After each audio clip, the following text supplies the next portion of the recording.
The final battle between Kurumi versus Akame is being initiated with this chapter of Akame Got Killed. So this chapter has been out for a couple days, and I've been incredibly busy with, personal things this past weekend, as I said, the reason for my Tokyo Ghoul review being a little bit short, so I didn't really have the time to get around to reviewing this chapter of Akame Got Killed until just now. I got up early thinking like, yep, I'm going to review some Berserk, review some Akame Got Killed, might, review Smokin' Parade, and I might put a anime review out on Ace of Diamonds later today, but we'll see where that goes. For now, let's focus on the main point of discussion, and that is this chapter of Akame Got Killed.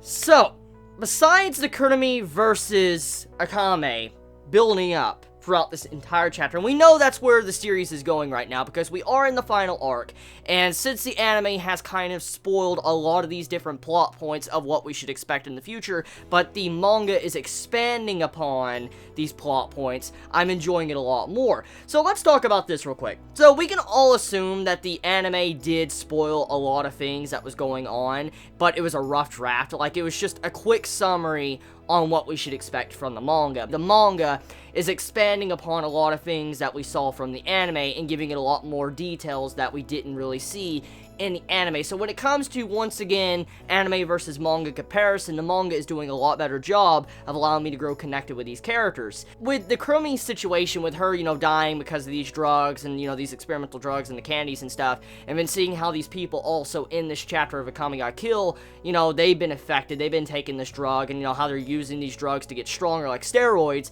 and when you see how this one person's supposed to be very young, but looks fucking like an old man or old granny, it goes to show you how powerful these drugs are and how they can fuck up your life.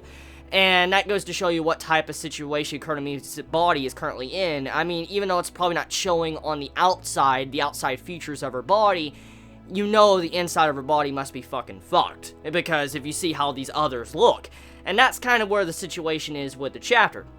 So besides that, let's look at the main theme of the chapter. So what is the theme of this Akame Got Killed chapter besides, setting up for the in-game fight between Kurumi versus Akame?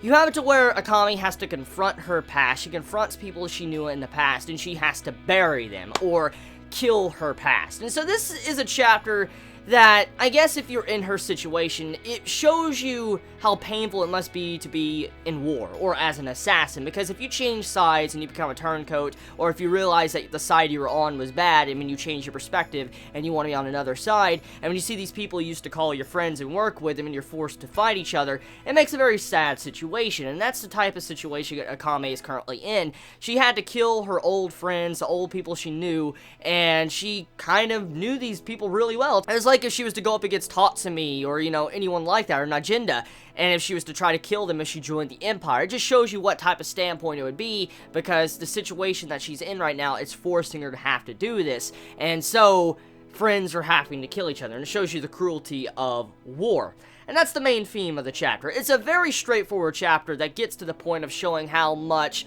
Kurumi loves these people on the side she's on, and then it also shows you the conflicting matters of if you're forced to fight someone that you really used to call a friend, and that's what the chapter is about, which leads into the final fight between Kurumi versus Akame, and that's it. So the chapter, very simple, a very simplistic chapter compared to previous chapters of Akame Got Killed, and it's straight to the point. Now, tell me your thoughts. How do you all feel about this much chapter of Akame Got Killed? How do you feel about how the anime did spoil the manga, but we're getting more details in the manga? Are you still fine with this? And if it really has spoiled this much, do you feel like we're going to get some form of giant, Gundam thing popping up at the end of the series, along with, seeing maybe a golden Digimon Tatsumi? Let me know your thoughts in the comments below. But for now, that is my thoughts on this chapter. You all have a wonderful day, or night, wherever you live. Please be safe. And Chibi out.